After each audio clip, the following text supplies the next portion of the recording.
이번에는 정광 목사님과 관련해서 그분의 오랜 비전인 기독청에 대해서 말씀드리겠습니다. 저는 조기영 목사하고 제 연락은 이쪽으로 해주시면 되겠습니다. 간단하게 이것으로 서두를 마치고 오늘은 기독청에 앞서서 요한계시록의 7인이 있거든요. 이 안에 제가 기독청에 대한 이 부분을 제가 염두에 두고 준비를 해봤습니다.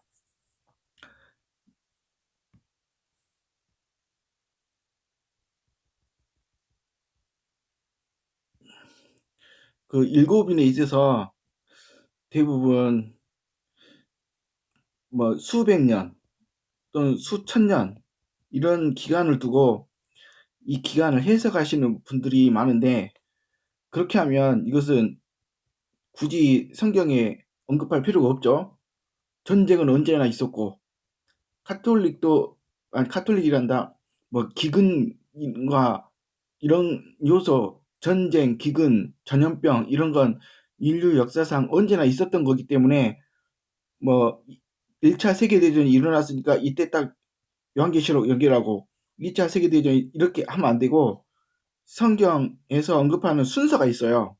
이 순서에 따라서 구체적으로 사건들이 이렇게 맞아떨어져야 그게 요한계시록하고 매치가 되는 거지, 일부분만 따갖고 이게 일어났으니까 종말이다, 이게 일어났으니까 종말이다, 이건 아무 연관성이 없고 그러면 안 되죠.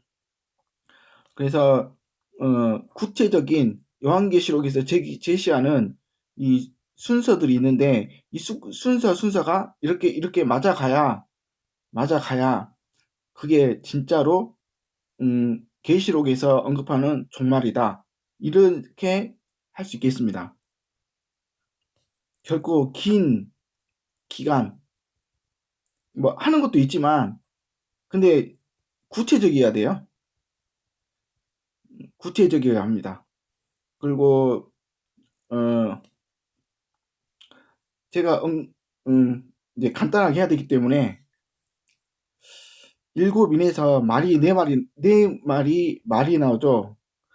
저는 어빈 백스터, 이분이 학자이고 유럽과 이스라엘에 대한 잡지를 내셨던 분인데 지금 돌아가셨거든요. 이분이 환란 후 휴거를 주장하시는 분인데, 이건 저하고는 견해가 다르거든요. 근데 제가 이분에 대해서 배울 점은, 4가지 말에 대한 이분의 언급이 제가 지금까지 들어봤던 모든 이론에 있어서 가장 낫다 생각합니다. 그리고 이분이 유럽과 이스라엘, 중동에 대한 그런 이해가 깊은 분이시기 때문에 이분의 해석이 제일 마음에 와 닿고 가장 정확하고 좀 구체적입니다. 어떤 사람은 예언에 있어서 좀 대부분 추상적이죠. 추상적이면 여기에다도 적응하고 저기에다도 적응하고, 하나님 말씀에 기록된 예언도 추상적으로 뭉뚱그렇게 해석을 하면 그건 우리 삶에 적응할 수가 없죠. 구체적이어야 합니다. 구체적이지 않으면 정확한 게 아니거든요. 그래서 이제 간단하게 어빈 백스터의 그 4가지 말에 대해서 소개하면, 흰말이 있죠. 흰말은 이 카톨릭, 이걸 언급하고, 붉은 말은 공산주의 또는 사회주의, 이렇게 하시고, 검은 말 자본주의, 다시 간단하게 말하면 돈주의죠. 이건. 그 다음에 청황색 말인데, 이 청황색 말은 녹색이거든요. 녹색 말인데 이것은 이슬람 이렇게 해석을 하세요. 근데 이게 성경에 비춰 봐도 정확한 해석이다. 저는 그렇게 여기고 있습니다. 제가 뭐 우리나라건 외국에서건 또 외국 목사님들은 뭐 책으로 접할 수가 있잖아요. 원서든 아니면 뭐 번역된 것이든. 근데 그 중에서도 대부분 긴 기간 수백 년 수천 년 걸쳐 가지고 뭐 해석하는 경향이 있는데 그게 아니고 이분처럼 이런 구체성을 띠고 성경과 일치하는 부분이 있어야지 그게 가장 정확한 거라고 생각합니다. 그리고 인제 제가 인제 차후 정광 목사님의 그 기독천국 관련돼 있어서 하기 전에 요한계시록 6장에 대해서 간단하게 제가 어빈 백스터 이분의 이론에 기초해서 그리고 저의 해석 그리고 저의 해석과 저의 견해를 덧붙여서 제가 설명을 해보겠습니다. 네, 어린 양 예수님께서 하나님 아버지 보좌 위에 앉으신 하나님 아버지 오른손에서 7인을 취하시고 그 책이 이렇게 있는데 뭐 이렇게 있는데 7개인이 하나 둘 셋 넷 다섯 여섯 일곱 이걸 하나씩 이렇게 떼시는 거거든요.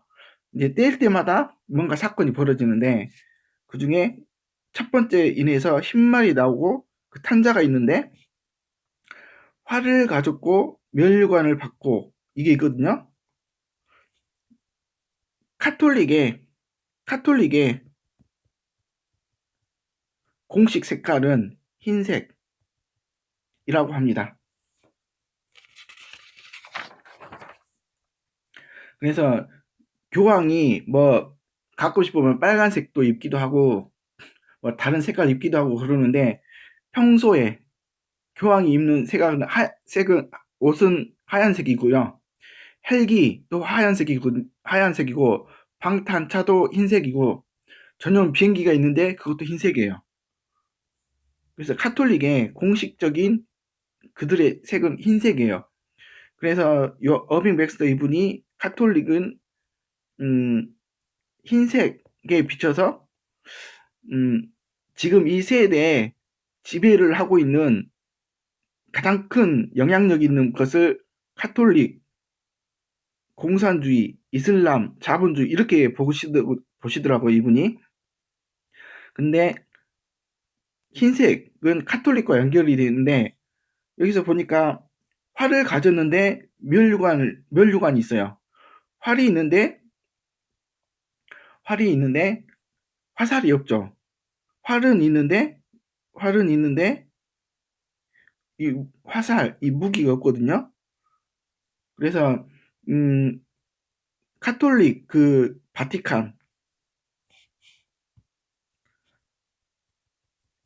바티칸은 이 특징이 뭐냐면 정부 조직은 있어요. 이게 활이 일종의 틀로서 정부 조직을 뜻할 수가 있거든요. 근데 특징이 군대가 없어요. 이게 일종의 뭐 칼이나 성경에서는 활이나 무기로서 이렇게 언급을 하거든요. 그래서 카톨릭은 이 틀은 있는데 무기가 없는 부분이 있고 면류관을 받았다 그랬는데 교황은 서기 960년경에 교황 그레고리 교황이라고 있는데 이때부터 왕관을 썼어요. 왕관을 썼고 정부 조직도 있지만 군대는 없는 조직 이게 카톨릭입니다. 근데 이 카톨릭이 이기고 또 이기려고 하더라.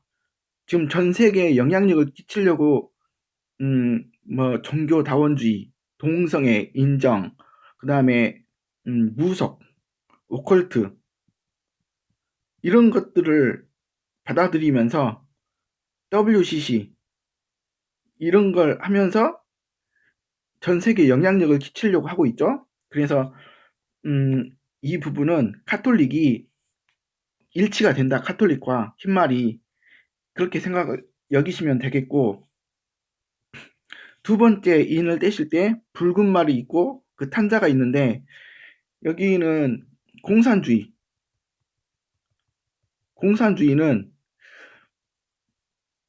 뭐 상식적인 사람이면 붉은색이란 걸 아시겠죠? 붉은색, 피의 색깔을 상징하죠. 공산주의가 또는 사회주의가. 그래서 대표적인 게 중국하고 러시아, 아니 옛날에 소련이 있는데, 여기는 특징이 군대 조직이 거대하죠. 강하죠. 그래서 큰 칼을 받았더라. 이게 연결이 되고요. 그 다음에 땅에서 화평을 제하여 버리며, 여기는 어디 가든지 일당 독재입니다. 오히려 냉전 시대에 공산주의와 이 민주주의, 자본주의 간에 서로 교류가 없었기 때문에 전쟁도 별로 안 일어났지만, 이 공산주의 내부에서 서로 죽여가면서 숙청해 나갑니다. 그래서 서로 죽이게 하고 이게 일당 독재를 의미하는 거라고 생각을 합니다. 그래서 중국에서는 문화혁명 때 6천만 명, 우리나라 인구가 넘는 사람을 죽였고요. 그 다음에 스탈린은 2천만 명 숙청을 했거든요. 북한을 보세요. 일당 독재인데 자기에게 반대되는 세력 김일성이가 다 죽였어요. 우리나라는 자유민주주의 국가인데 당이 여러 개가 있는데, 북한 일당이죠. 지금 시진핑도 혼자서 권력을 다 쥐려고 하죠. 러시아는 푸틴이 다 쥐고 있죠. 근데 자기가 그 권력을 다 혼자서 다 먹기 위해서 사람을 굉장히 많이 죽이는 게 서로 죽이게 하고 하는 이 공산주의 정부 조직의 특징입니다. 근데 이자는 마지막 때 땅에서 화평을 제하여 버리며, 이것과 연관이 있을 거라 생각을 합니다. 가령 중국과 러시아는 사이가 서로 안 좋거든요. 이 내부에서 전쟁이 일어나거나 하면, 전쟁이 큰 칼을 가졌기 때문에 조금이라도 전쟁이 벌어지면 전 세계적인 전쟁에 대한 소문이 날 수가 있다고 생각합니다. 근데 이건 뭐 나중에 하고, 그래서 이 붉은 말은 어빈 백스터 그 박사님에 따르면 공산주의, 사회주의다. 이렇게 하겠고,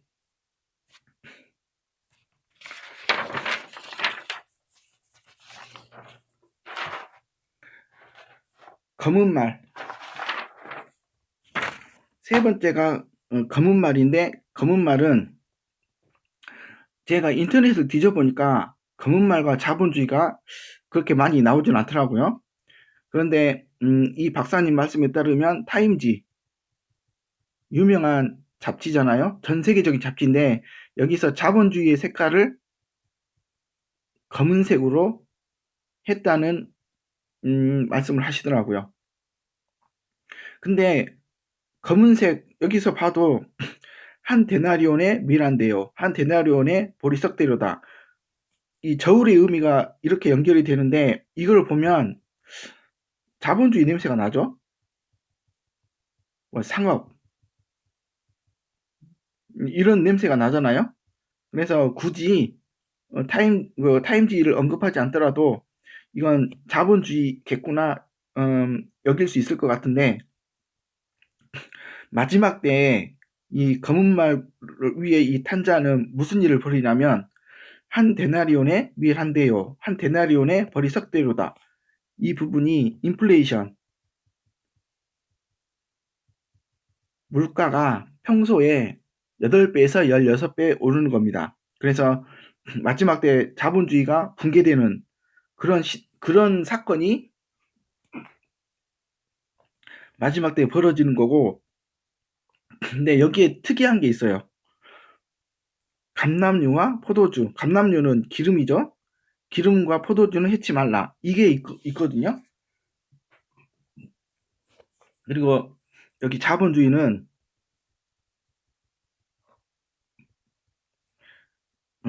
자유민주주의. 이거 자유민주주의를 정치적인 체제로서 받아들이고 있죠. 이건 경제적인 시스템이고 이건 정치적인 시스템이죠. 이게 검은 말과 연결이 돼요. 근데 자본주의, 자유민주주의는 특징이 신앙의 자유를 인정을 해요.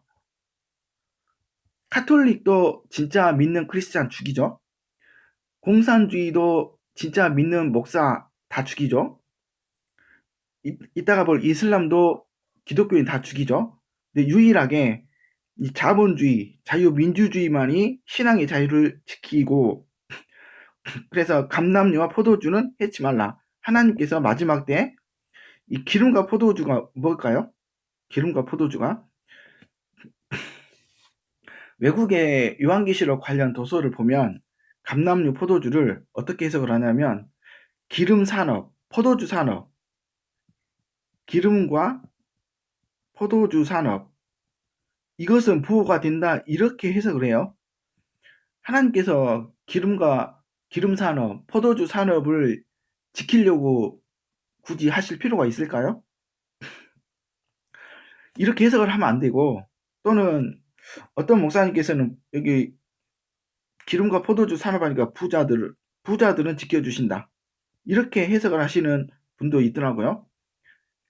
근데 그것은 별로 다가오는 의미가 없고, 하나님께서 부자를 지키실 이유가 뭐가 있어요? 기름과 포도주는 예수 그리스도의 피죠. 예수 그리스도의 피를 상징하죠. 감람류 기름은 성령을 상징하죠. 그래서 예수 그리스도 피로 죄 사함을 받은 사람, 그리고 성령의 기름 부음이 있는 사람, 그러니까 마치 어, 하나님을 믿는 사람 안에 있는 예수 그리스도의 피, 성령의 기름 부음, 이게 있는 사람, 그 사람을 해치 말라, 이런 뜻입니다.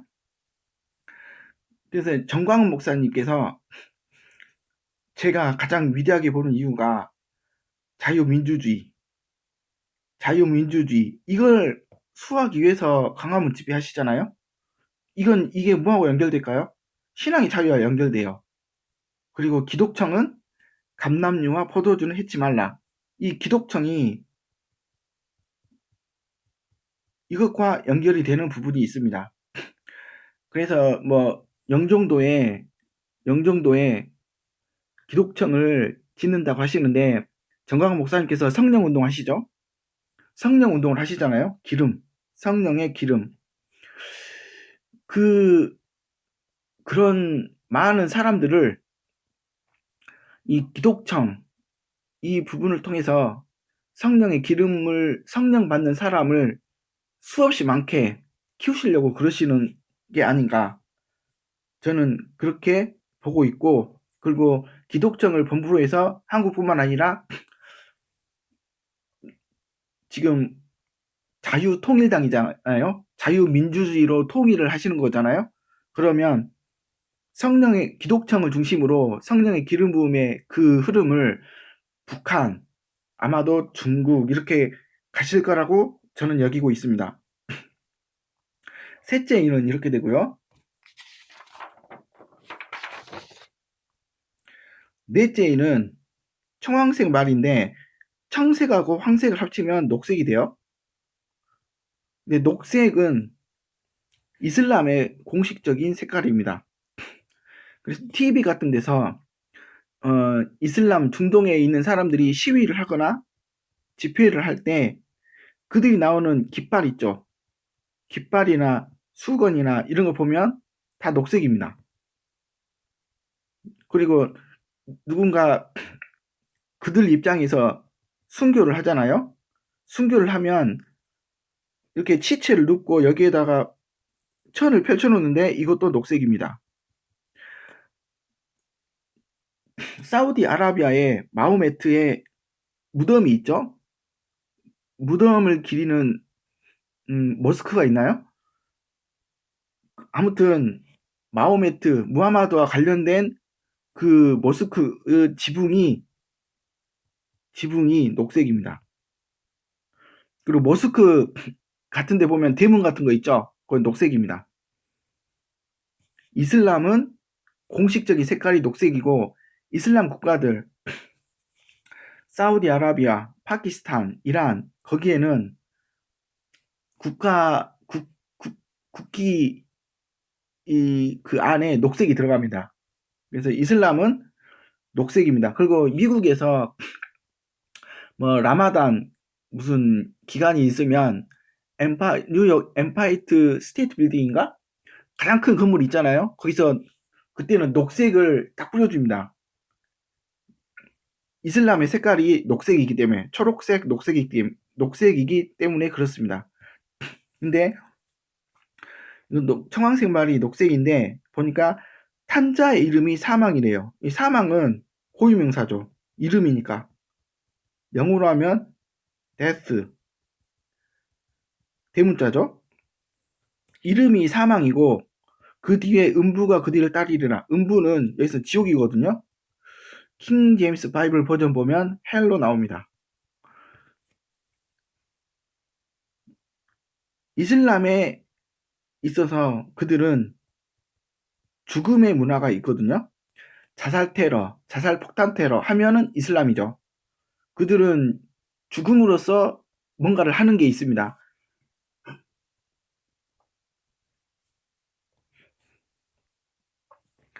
그래서 이것도 이슬람과 딱 매치가 됐는데, 이 이슬람이 가는 곳에는 죽음이 있거든요. 근데 그 죽음 뒤에는 지옥이 따라온다. 그러니까 지옥으로 다 들어간다. 이렇게 보면 되겠습니다. 근데 마지막 때 땅 4분의 1의 권세를 얻어. 인구적으로 보면 이슬람 인구가 전 세계 인구의 4분의 1입니다. 인구적으로 보면. 근데 마지막 때 땅 4분의 1의 권세를 얻어 검과 칼과 흉년과 사망과 땅의 짐승으로서 죽이더라. 이게 일어나겠죠. 이건 무기, 이건 전쟁을 뜻하고, 전쟁으로서 죽는 사람보다 굶어 죽고, 여기서 사망은 전염병입니다. 전염병은 옛날에는 전염병이라고 표현 안 하고, 유럽에서 흑사병이 돌았을 때 아침에 일어나면 옆집에 사람들이 이미 죽어가고 있어요. 그 다음날 일어나면 오른쪽 이웃집에 두세 사람이 죽어갖고 있고요. 그러니까 전염병 이꼬르 죽음이거든요. 그래서 사망을 이제 전염병으로서 하는데, 전쟁이 일어나면 전쟁보다 굶어 죽고 전염병으로 죽는 게 훨씬 많습니다.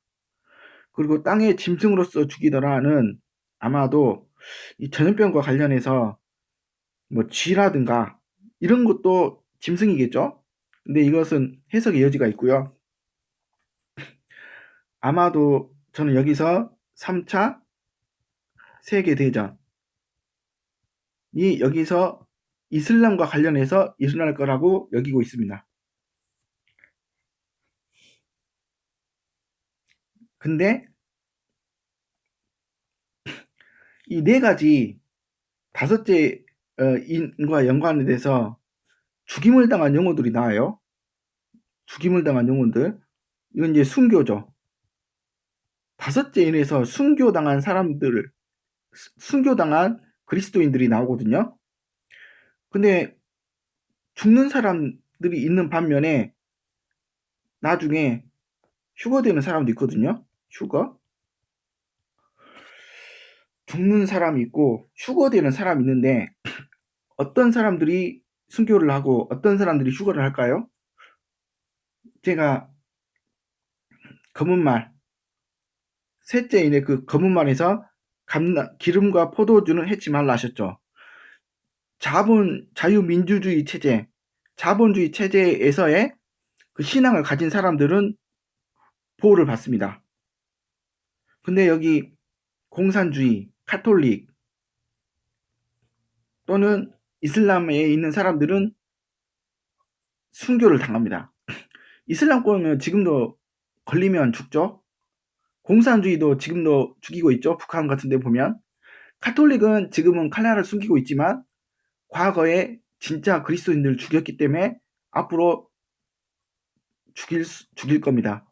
그자들이 신앙적인 주도권을 가지고 가기 때문에 결국에는 진짜 그리스도인 최고로 많이 죽일 사람들이 카톨릭이라고 생각합니다. 근데 보호를 받는 게 자본주의, 자유민주주의 체제에서의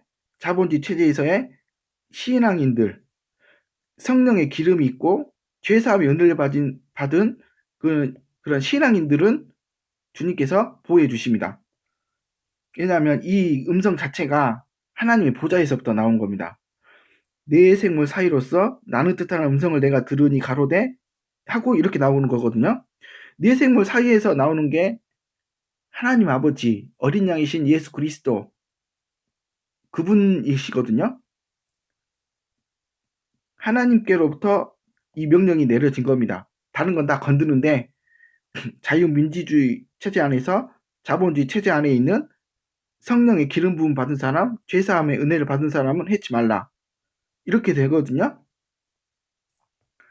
그래서 다섯째 인까지 오면 아까 그 기름, 포도주 이 사람들 빼고 다른 이슬람권에 있는 사람, 공산주의권에 있는 사람, 카톨릭권에 있는 사람들은 죽임을 당합니다.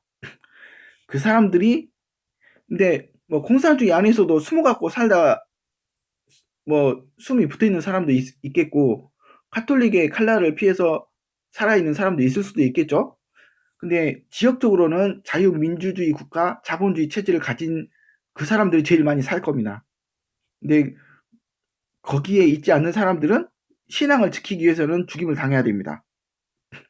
그래서 죽임을 당한 수많은 사람들이 억울해서 우리 피를 신원하여 주시옵소서 하니까 하나님께서 더 죽임을 받은 사람들이 수가 차기까지 기다리라고 하십니다. 그리고 여섯째 인에서 여기서 마태복음 24장에 나오면 거기에 예수님의 공중재림에 대한 장면이 나오는데 징조가 해, 달, 별, 하늘 이렇게 언급이 되는데 이게 해, 달, 별들, 하늘 이게 연결이 마태복음 24장과 연결이 되기 때문에 마태복음 24장에서는 휴거가 되죠. 휴거가 되는데 여기에서는 여기에 땅에 휴거가 되고 나서 나머지 땅의 거주자들 먼저 휴거가 되고요. 나머지 땅에 있는 남아있는 자들에게 이제 하나님의 모습이 보이거든요. 전 세계 사람들이 하나님 아버지의 모습과 어린 양의 모습을 봅니다. 이때는 그래서 전 세계에 있는 땅의 거주자들이 보좌에 앉으신 이의 낫에서와 어린 양의 진노에서 우리를 가리우라. 그들의 진노의 큰 날, 그러니까 하나님 아버지와 어린 양이신 예수 그리스도의 진노의 큰 날이 이르렀으니 누가 능히 서리요 하고 숨습니다. 전 세계 모든 사람들이요. 그러면 땅에 남은 사람들은 어린 양의 진노의 모습을 보고 벌벌 떨고 두려워서 휴거된 사람은 공중에서 주님을 영접하고 이렇게 되겠죠. 근데 하늘에서 주님을 영접하는 사람들, 이 사람들이 누구일까요? 아까 기름과 포도주에 해당하는 사람들입니다. 이 사람들이 성령의 기름 부음을 받은 사람, 죄 사함의 은혜를 있는 자, 그러니까 자기 안에 하나님 아버지를 믿고 예수 그리스도를 영접하는 사람 안에 성령의 기름 부음과 죄 사함의 은혜가 있는 사람이 휴거가 됩니다. 그래서 정광훈 목사님은 제게는 영웅 중에 영웅입니다. 이승만 대통령이 자유민주주의 이걸 우리나라에 가져오셨죠? 이분은 진짜 선지자세요. 선지자 중에 선지자십니다. 이분이 신약을 다 외웠다고 들었어요. 정말 멋지십니다. 자유민주주의를 가져오셨고 여기 안에 이 체제 안에 성도들 그러니까 성령의 기름 부음과 죄사함의 은혜를 입은 자가 이 체제 안에서 보호를 받으면서 친구가 잤습니다. 근데 정광훈 목사님이 이승만 대통령이 세워놓은 자유민주주의 요거 무너지는 걸 다시 지키고 계시죠.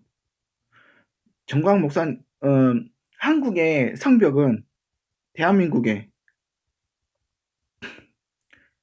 성벽은 자유민주주의입니다. 근데 정광훈 목사님이 자유민주주의를 지키고 있으니까 정광훈 목사님이 대한민국의 그냥 성벽입니다. 왜냐하면 광화문에서 자유민주주의 어떻게 무너뜨리나요? 시위하면서 무너뜨리죠. 횃불 시위. 광주 전라도 사람들이 주도가 돼서 그들의 내심은 빨갱이죠. 공산주의를 신봉하거나 공산주의에 암묵적으로 동의하는 사람들이거든요. 그 사람들에 맞서서 싸우는 게 정광훈 목사님이 최전방에 계십니다. 신앙인으로서 너무 감사하고요. 근데 거기를 넘어서 기독청, 정광훈 목사님이 성령 사역을 하시죠. 죄사함에 요건 아직은 잘 모르겠어요. 성령 사역을 하시는 게 이 기름이거든요. 자유민주주의 체제의 국가 안에 있는 성도들은 보호를 받습니다. 언제까지요? 휴거할 때까지, 공중에서 주님을 영접할 때까지 보호를 받습니다. 그리고 정광훈 목사님은 이 기독청을 통해서 한국의 성령 운동, 성령 침례, 성령 세례 받게 하는 그런 걸 하실 겁니다. 원래 오순절 개통에 교회에서 그걸 하시는데 정광훈 목사님은 장로교지만 교리에 별로 상관을 안 하시는 분이시죠. 그래서 기독청은 한국과 또는 한국에 통해서 선교하는 그 국가를 통해서 그 기독청의 그 부분이 뭐냐면 휴거할 수 있는 성도들을 키우는 것. 하나님 아버지 앞에 예수 그리스도의 거룩한 신부로서 다듬어 하나님께 드리는 것. 그것이 이 기독청의 본질이라고 저는 개인적으로 여기고 있습니다.